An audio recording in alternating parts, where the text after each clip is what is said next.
Well, hello, everybody, and welcome to a somber edition of the Missing Lynx post-game podcast.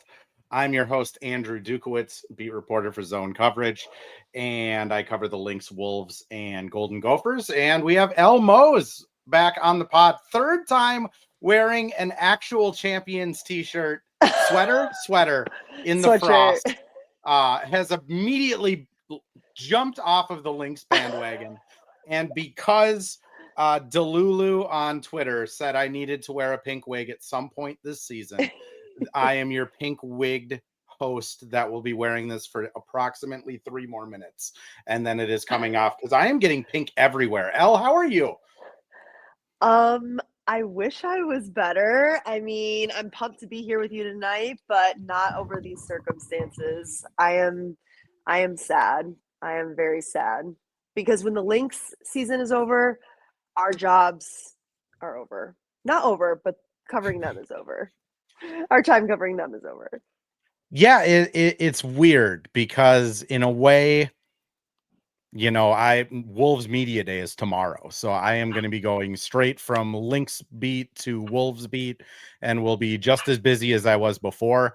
But it is weird to be in the media sphere of it because you kind of say goodbye to these people and then you don't see them again for 6, 7, 8 months or ever. I mean, there are some players that just go overseas. Alyssa Peely is one where, if she doesn't re-sign next year, I likely will never see her again. And I've done 2 charity events with her. So it's just this weird feeling. But Elle, is it kind of the same vibe for you where it's just kind of done now? Yeah, I think what breaks my heart about the end of any team season that you get to know and love by covering them all year is it's never going to be the exact same team again. And maybe you know the details better than I do, but I feel like a couple of these players are up for free agency, and it just breaks my heart that this beautiful thing that exists right now will be broken up. It is. I mean, that's 100% true. I mean, even last season into this season, Chechi gets taken by the Valkyries in the expansion draft. Aisha Hines-Allen leaves for Dallas. There's always kind of turnover and change. This season, it seems especially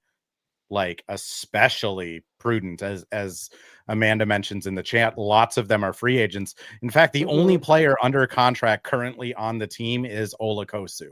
They still have Dorca's rights, and I believe they have the rights to the UConn player they drafted last year and some other player overseas that I'm blanking on the name. But that's it. I mean, it is one of the 11, 12 players that we saw tonight is actually on the roster. What I will say right now, though, is I don't know how Lynx fans wore these things for an entire game. That you guys are insane. That is Those so things hot and are so unforgiving. Oh my gosh. For the people that were out there, especially the people without hairbands and stuff, insane.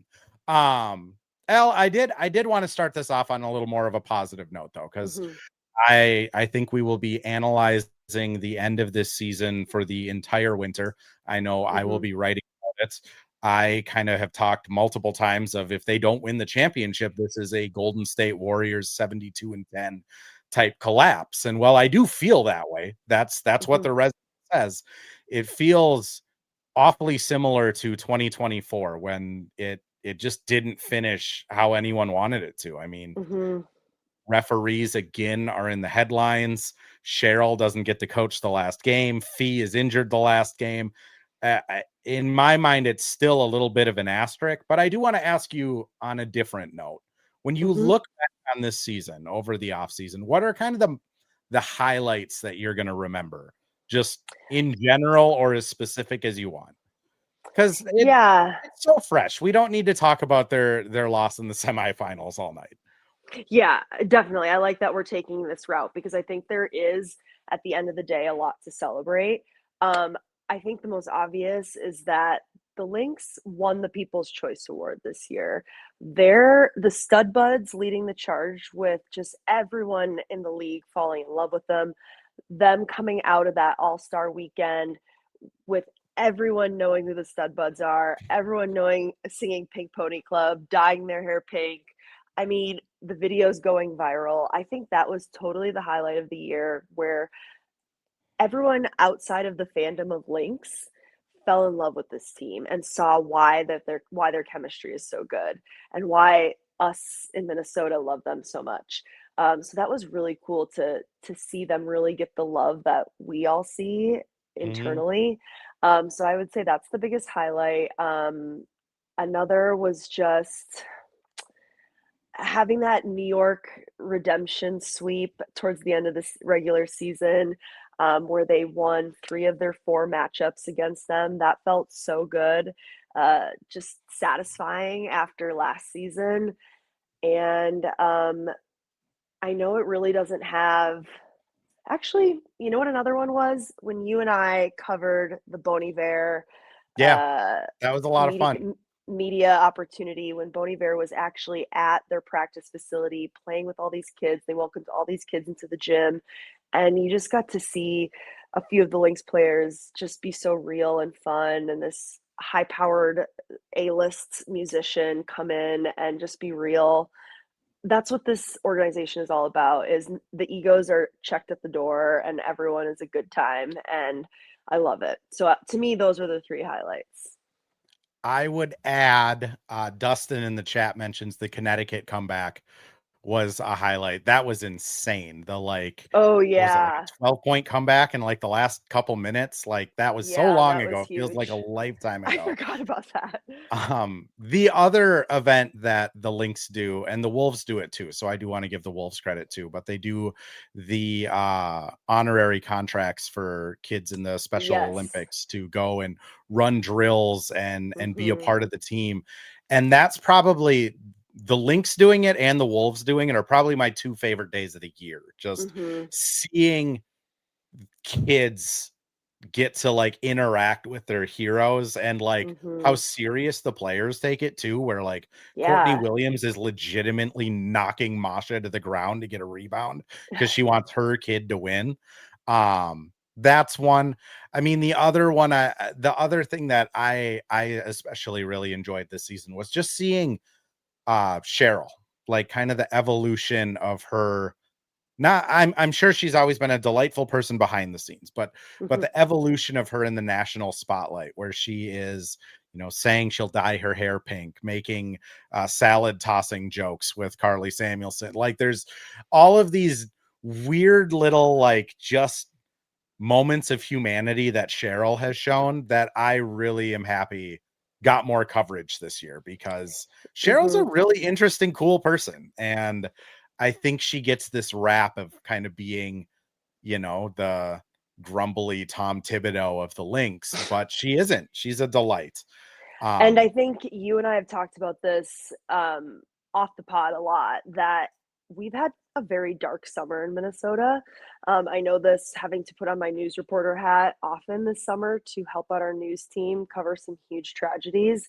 And the Lynx always happen to have game days on these moments, which felt like weird and icky for fans to try to be hype on a day that was so somber.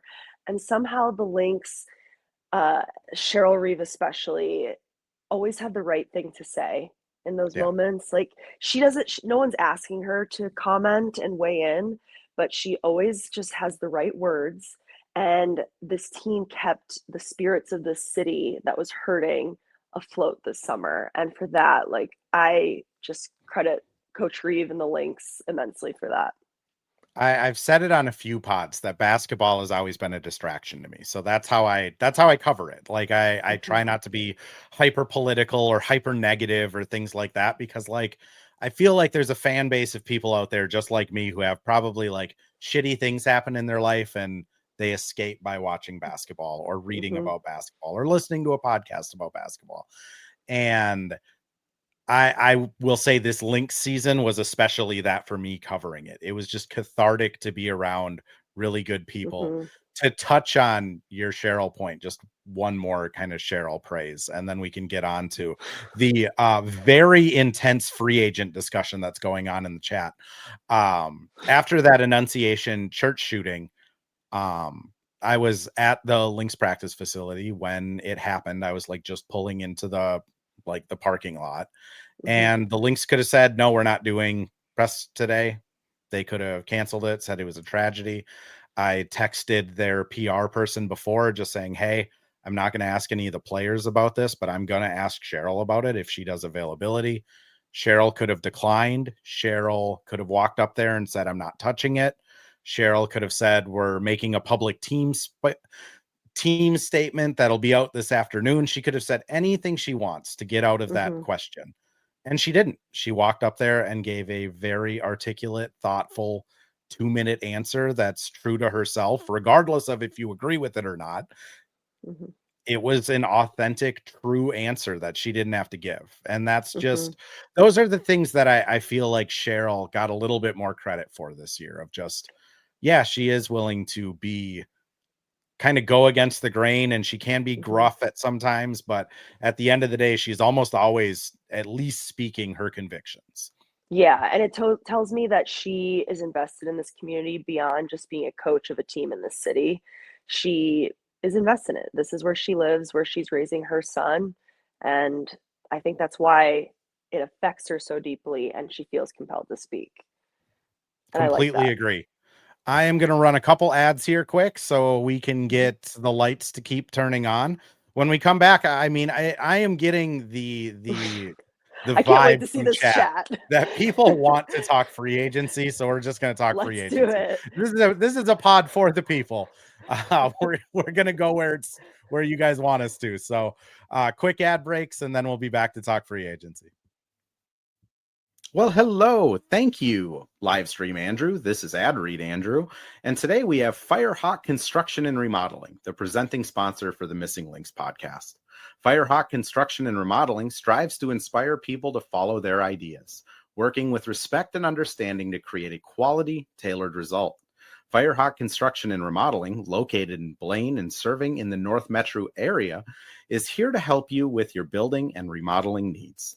I can say personally, thanks to Firehawk Construction and Remodeling, I have a beautiful deck in my backyard, and countless projects that I started, they finished. Get started on your new deck or remodel today by calling Isaac at 763-710-5686. And we're back with another ad read, this time for Pence Homes, the presenting sponsor of Hitting the Hardwood Network. From the best tools and technology to transparency throughout the entire process, Nate Pence and the Pence Homes team is the top choice for buyers, sellers, and is proud to support you and your home ownership goals. Get started today by calling 612-308-1122 or by emailing info@pencehomes.com.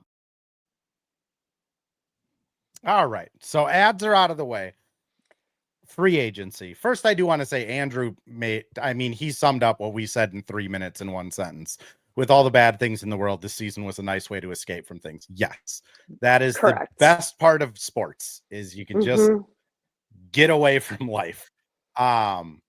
So looking into this offseason, I'll just kind of set the stage a little bit. Like I said earlier, Kosu is the only player currently on the roster that is under contract next season. Dorka is here again, the Connecticut player that's been out all season with an injury. Lynx have their rights. They do have the rights of somebody else playing in Europe still, whose name is still forgetting me, and I did not Google it because my phone's over there. I didn't reference anything. It's actually right next to me. We'll just be full transparency. I didn't Google it. When we're looking at this team, though, we have no clue what the salary cap is going to be. We have no clue if there is going to be a supermax provision or a stretch provision or a lock provision or anything in the collective bargaining agreement. There hasn't been really any leaks. We have no clue what the draft is going to look like, other than the Lynx likely have a top 3 pick with Chicago's. We don't know if it's going to be the same draft rules, if they are going to make younger players eligible, if Juju is going to be eligible. We have no clue. Yeah. The Juju so everything that we are about to say. What? The Juju news tonight that she's out for the college season. I mean, wild. It makes me think she's going to just go pro. Yeah, Like, literally. it makes me think maybe she knows something about the CBA. And maybe they're gonna that anyways, that's reading into a situation. Mhm. All of that is to say, though, I mean, anything that we say on this pod is purely speculative. I mean, Elle, do you have any like locks, players that are absolutely locked in you think are returning for next year, though? Well, what scares me is I did some Googling during the ad break. A true professional. I just kind of like bobbed my head a little bit. And it looks like K-Mac, Fee, Courtney, and Lan, and then, of course, Dejanay Carrington, all of their contracts are through the 2025 season, and that scares me a ton. Um, I feel like Fee and Mac are gonna try to lock in as much as they can. I mean, I think that their relationship with Cheryl and Courtney too. I mean, her relationship with Cheryl is just unmatched. You hear it all the time in the post Yeah. game pressers. We heard it at the end of I want to say game 2 presser where no, it had to have been game 1 when they were happy because they won. Yeah. Um, but Courtney was just calling Cheryl her dog, and she just was singing her praises. I just feel like for especially Courtney and K-Mac, who are in their 30s, they want to they want to make the best move for themselves towards the end of their career, and I just feel like they're so locked in with Cheryl that they're not going to want to leave. And same with Fee. Yeah. I don't know. I agree with K-Mac. Mhm. I think the bond she has with Cheryl is like something else. Like K-Mac said, Yeah. when she signed here, Cheryl called her parents to say, like, I'm gonna take care of your daughter. Like, K-Mac had the kind of, it sounds like, a family issue at the beginning of the season. Cheryl respected that 100%, Mhm. never leaked anything out, never got frustrated with it, gave her as much time as she needed. I feel like K-Mac's back. I also agree with Fee. I just don't see a world where she leaves kind of this Mhm. system, especially like how ingrained she is with like Simone and Syl kind of passing the Yeah. torch to her. I think they're locked up. The other one that I'd like your thoughts on first, I really think Lan is like 100% locked. I think Same. I she's think going to she get a is too. boatload of money this offseason to be like 100%. that anchor, Yes, especially I now that they agree. know that it's kind of worked. Yes. I definitely think she could be locked into like getting co-defensive player on the year, like, and also just Land's investment in Minneapolis. Granted, like she could take her coffee tour any city and it would be a hit. But I just think that she really loves it here. And if she can and she has a good like in the paint with I just think the two of them together um need to stay. And I think Land knows that. Well, and V Marie brings up in the chat here, she didn't think Lan was healthy. I'm going to be honest, over the next few days, I know it's like a playoff trope where a team gets eliminated and then all of a sudden everyone on the team has injuries. There's Mhm. going to be a lot of injury stuff leaking out. I don't think Lan was Mhm. on. K-Mac's thumb has not been doing Mhm. good. The All-Star break. Courtney's wrist and thumb aren't doing good. And she was grabbing her hamstring tonight, Yeah, Courtney I was. I think it might not be like tomorrow that all these things get leaked out, but I think this was a Lynx team that got really banged up in that Valkyries series, and Mhm. maybe we're just out of gas. I mean, Mhm. even into game 2. Um, yeah, who asked it? Dustin. Great audio when someone's just stuttering. But Dustin, any word on Fee's actual injury? No, I think it'll come out tomorrow now, though. Mhm. I think it was really smart of the Lynx to not put out anything other than out, because that means if they did win, Phoenix would have to kind of prepare for Fee if if they made it to the finals, people would have to Mm-hmm. prepare for fee. I mean, I'll just say you don't usually have a scooter for like a sprained ankle. Like that's, Yeah. I think there's something more than just left ankle injury. I don't know. I know there was a couple of people that tweeted out that there was no fracture. I wouldn't be surprised if she has like a foot strain or something like Dejanay had. Mm-hmm. But that being said, I do want to get back onto free agency because you mentioned Courtney.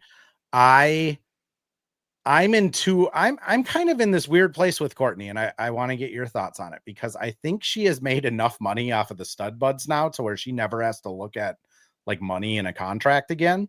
That's a good That point. being said, I also think there's a very good chance that some team could go out there and make her the highest paid player of her team. Mm-hmm. Like she's going to have decisions, and then kind of with Courtney, what does T do? Like Exactly. he is in a Exactly. completely different situation than Courtney. She took a lesser role to return this year, and she could start anywhere. For And it's sure. just kind of like, are they a package deal? Does one of them stay and one of them leave? Do both of them go? Like, Yeah. I don't I know. What are mean, your thoughts on the stud buds? oh, that's so tough because like the stud buds don't really exist if you break them up. I Yeah. mean, it's just there's too many games in the regular season for them to like do live streams regularly and having them play against each other, um, probably guarding each other since they're the same size. I think that just doesn't work. So it's almost like they are a package deal. I remember I asked Cheryl during media days for this season, I said, who is the player that you think is going to surprise people the most this season that's not a starter? Who's kind of your go-to? And she said, Natisha Heidemann. So I do think like that alone right there, she didn't hesitate. She sang her praises and continued to all season long. Really shocked she only had 3 points tonight, I think it was. But I think Cheryl will do whatever she can to keep T. Um, and yeah, I don't know. We'll see. And then it's on Courtney. And then it's on Courtney. But I do think Courtney is going to be getting a lot of calls. Yeah. I will say, like, I love Court so much. Like, she has just been a joy to watch this season. And game one, obviously, she owned it. It was her game. But I get so frustrated with how sticky she is with the ball. Like, just dribbling for fun. It kills me. It's really frustrating to watch. And especially in tonight's game, yeah. The early shot clock shots are the ones for me where it's just put your head down and like, oh, Court. I, it's one of those things, right? Like she's played shooting guard her entire life, Mhm, 3 years as a point guard. It is a testament to how good of a player she is that she's like a top mhm, 5 point guard in the league.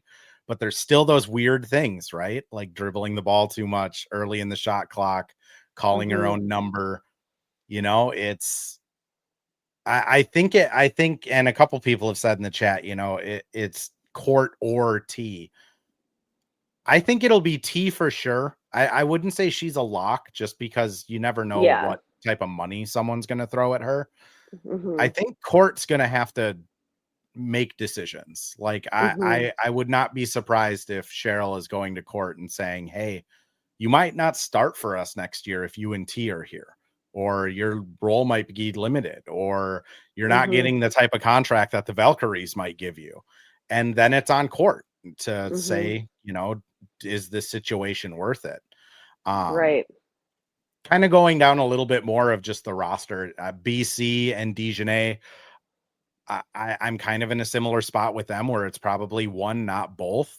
Do Yeah. you have any leanings on what you're feeling between those two? Yeah, I mean, so I saw a lot of chatter online saying just that people are over BC, and what frustrates me is she doesn't have the numbers as far as, like, points per game, but it's all those little things that she does. Like, she is such a workhorse that gets the block, that tips the ball off her hand to get into the hands of another player who can run it down the court. I just I would hate to lose her, but I do think that if we're gonna lose a starter, I think she is probably the first to go. Um, I would love to see more of Dejanay Carrington. I'm so sad we didn't in the postseason this year because she was such a menace to play against that I would love to see what she can do for this team, especially because after this Phoenix series, I think what lacked the most as a viewer is I was frustrated that this team didn't have that like aggression that you see from Alyssa Thomas, that you see from like an Asia Wilson. And I know that Fee is like a quiet confidence, and we love that about her. But I love that Dejanay Carrington is such a bulldog. Like, I think the Lynx need that. I mean, we said it when she got traded here. I remember you texted me like shortly after of like, this is exactly what the Lynx need. And Hmm. then mine was like, it's just not fair that they can go out and trade for Dejanay Carrington.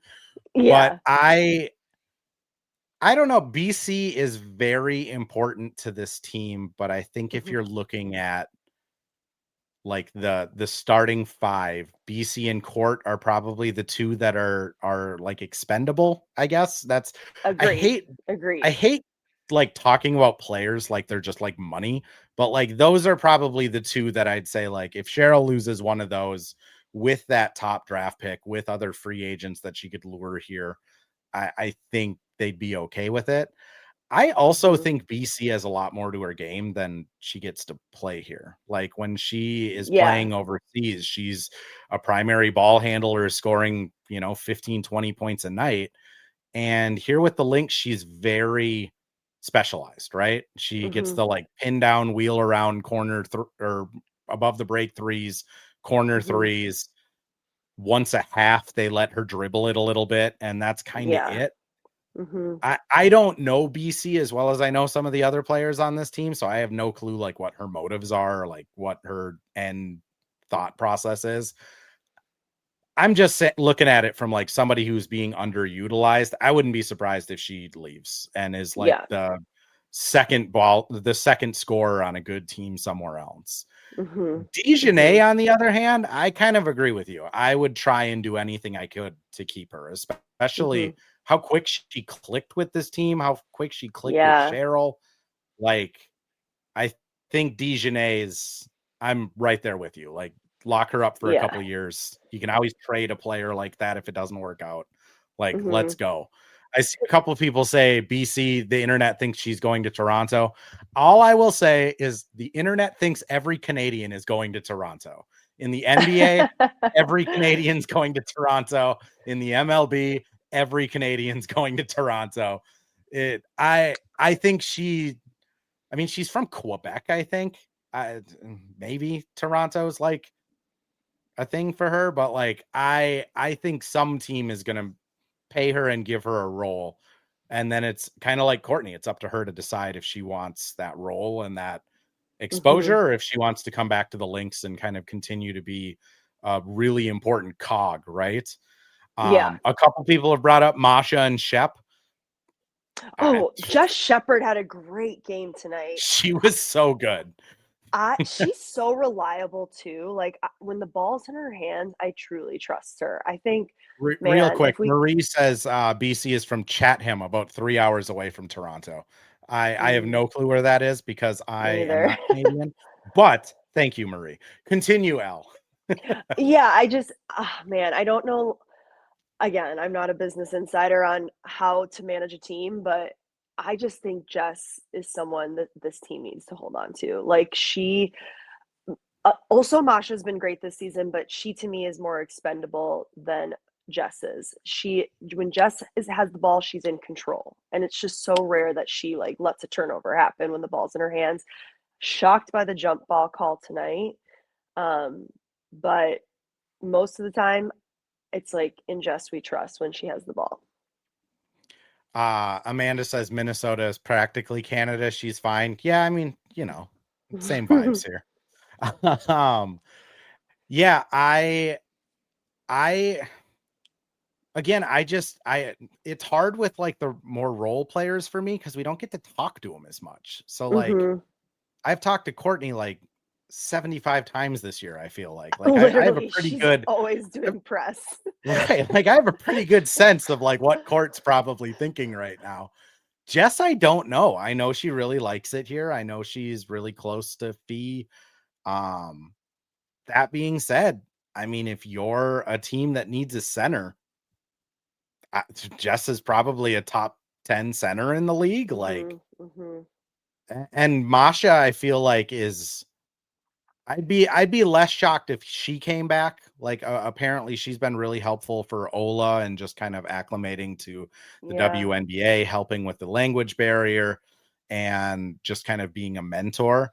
And then she's also like super funny and the team really likes her. So I could see Masha coming back. Dorka, I'm not too sure about. A couple people have mentioned Dorka. I don't know what her situation is. Have you heard anything other than she just took the year off? Yeah, all I've seen is what everyone else has on Instagram. You know, but she's hyping all the girls in the comments, which I appreciate. Like, she's paying attention, staying in touch. To me, it makes a lot of sense why she didn't come out here, because like when Jess announced she was coming back, the writing was probably on the wall for Dorka that she wasn't going to be playing a lot. But yeah, I just don't know what her situation is. Like, Yeah. I don't know if she's like just going to stay in EuroLeague. We will find out hopefully at some point in the next 6 months. I mean, further down the road, Cam Taylor, if that does anything for anybody. I know Terry Horseman, huge Cam Taylor fan, my colleague. Other than that, I mean, this is going to be a roster that I think is going to be different, which to your point off the top, it always sucks when things like this end, because it'll never be exactly the same. I do think, though, the Lynx will have just as much cap room as everybody else.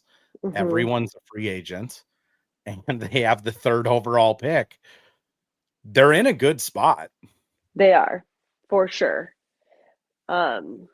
Yeah, it's just not to turn it negative again, but it's just so like, I just hate how this season ended with Cheryl's ejection and seeing just that side of her that was so, I don't know. I just want to see something good happen to this team in the off season, because yeah, it just was really hard to watch. It was really, and I'm sure Cheryl will speak at exit interviews, and I'm sure it'll be kind of cataloged all winter here, but to lose the way they did in 2024, where yes, I completely hear people that say they could have taken care of that game earlier, so it wasn't a blown call that decided it. I hear people that say, the overtime, Lynx could have won it in overtime.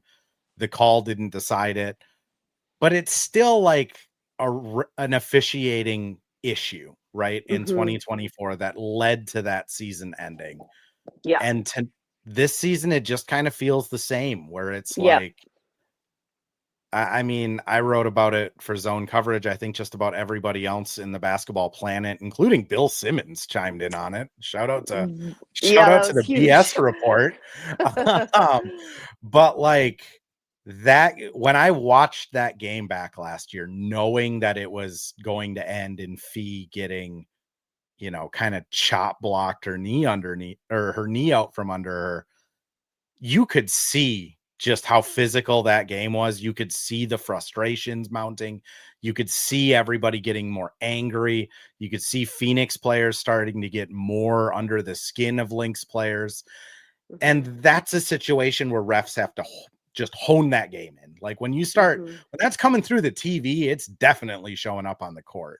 So it just, this season is just going to have a bad taste in its mouth for me, because it's, again, the officiating didn't cost it. They could have won game 2. They had many chances to win tonight. They could have won game 3, all things considered. But the officiating certainly didn't help. I don't know if you have any thoughts on that point. Yeah, I mean, I think that officials are there because these women are gonna fight their butts off.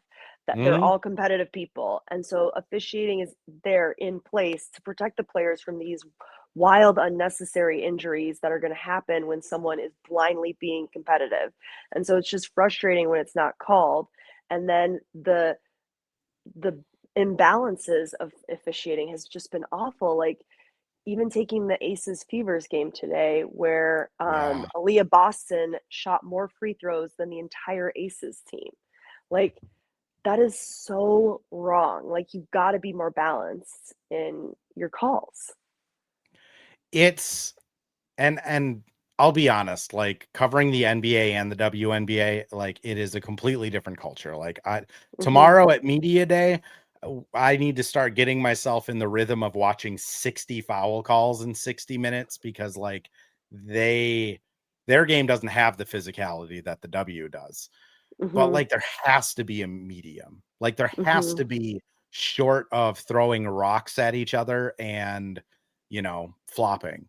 The thing that was really eye-opening to me through all the reporting that has happened and kind of my own digging into it is just, I mean, the guys that were calling game 3 and the crew that was calling Indiana tonight, they're G League officials. Like that's their full-time job. They're G League officials calling the semifinals. Like that can't happen. Like Right. that's tough. I mean, a lot of the other officials are like Big Ten, contracted with the Big Ten. And it's like, yeah, you can kind of get away with this calling college ball or G League because those players are like 19, 25 years old tops. I mean, you have grown women fighting for their careers and their futures. Like, they're not going to respect you if you're not calling the game right. Yeah. This is actually. Yeah, go. So this is an insight that I recently had doing a women in sports story for WCCO. It's a story that's going to air in the future, so it hasn't aired yet. But there's 2 Minnesota women that made the cut to be referees at the Winter Olympic Games for hockey. And I asked them about what it takes to like get this role, and they had to start like the way that they climb the ladder and the cutthroatness to get to an Olympic level game is wild. Like, they have had reps of international hockey officiating in Geneva, in Mexico, like all over the place multiple times before they even get considered to do the Olympics. And then even then it's an audition process even further. And they have this like checks and balances system. Every time they ref a game, they get an up arrow, a sidebar, or a down arrow. And that like tells you if you can move forward and go up a level. And it's just like, where is that in basketball? Because I just feel like we're missing that at the highest level of basketball. And it's frustrating. I think the biggest issue I have is the transparency of it. Like if I'm sitting here and looking at an NBA ref assignment, I can go on Basketball Reference and find out what each team's field goal percentage is with that ref. Like I can go on like some of the betting sites and see what that ref, how their calls change between a noon game and a 7 p.m. game. Interesting. And for the WNBA, I had to get some of the information for my story from their LinkedIns. So it's like it doesn't matter. It doesn't matter like how much internal like scrutiny they place on these people. If it's not public knowledge, like no change will happen. It's that way with everything, right? So it's really tough to it's really tough for me to see how the Lynx or how the league kind of pushes that forward because that's going to be a topic in the CBA. Like if it wasn't before the playoffs, like it definitely is now. Duluth asks, Andrew, so sad after game 5. Do we have any positives? L, positive. Okay. A positive is that wow, that was terrible. A positive is that we'll have Pink Pony Club stuck in our heads forever. A positive is that this season just saw the most sellout games, home games that we've had in an entire regular season. I just think, like, even though it was sad to watch, like, to me, a positive is seeing K-Mac pouring her heart out, crying in the postseason press or in the post game presser because she loves the people so much. She's like, I Mhm. love this fan base. I love this locker room so much, and that is a positive that all Lynx fans can be proud of. Is that, like, these players, like, really, like, love playing for this fan base. There Completely you go. agree. There's a No, positive. completely agree. Andrew in the chat adds they didn't decide to quit, which I'll be honest, like Mhm. that's my positive. They had every reason to roll over tonight, and they Yeah, didn't. seriously. They gave them a hell of a punch to close out this Mhm. season. A ton of pride. K-Mac was going nuts. Courtney looked locked in. I think they just run out of gas at the end of this Mhm. game. I mean, the other positive I'd say is like it isn't over. Like the CBA is going to be frustrating for fans and journalists alike all off season, but like we're gonna have feedback. We're gonna have K-Mac back. Cheryl's gonna be at the helm of this thing. And if we have Mhm. learned one thing from the Lynx, it's they can hold a grudge. I mean, they Mhm. held that finals grudge for over 365 days now. Like they're gonna be holding this grudge for another year as well. And I don't think this is gonna be the only semifinals that Fee is in.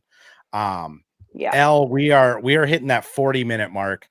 622 crazy people tuning into a hopefully uplifting. If you missed the beginning of the show and you need proof that I was wearing a pink wig, it is there uh, for everybody's knowledge. And I do want to just programming note say thank you all for everyone that was a part of this podcast. It is going to be going on throughout the entire winter. I'm going to try and do every other week episodes with more of the like national WNBA people, just kind of get a feel for what's going on with the CBA. And then this is going to continue as a Wolves podcast as well. The first few episodes will be in the same podcast feed, but then eventually it will go over to its own. It'll be called the Missing Wolves. And people might notice the YouTube homepage looks a little bit different. If you click on the Missing Links, I am rebranding it just as the Missing, and then there'll be a Links and Wolves side of it. L, I did see a question for you in the chat. Are you making the trip to Unrivaled again this year?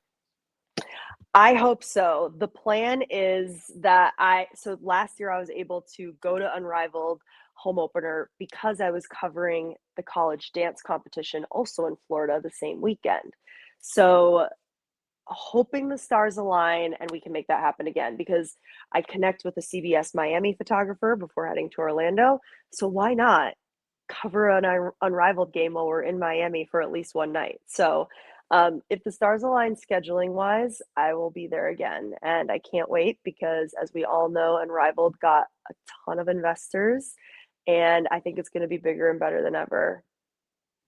I think it's going to be huge this summer. Like Yeah. Paige Becker's, like, yeah, it's going to be big. Elle, I do want to give you space. Anything you want to promote? Where can people find you?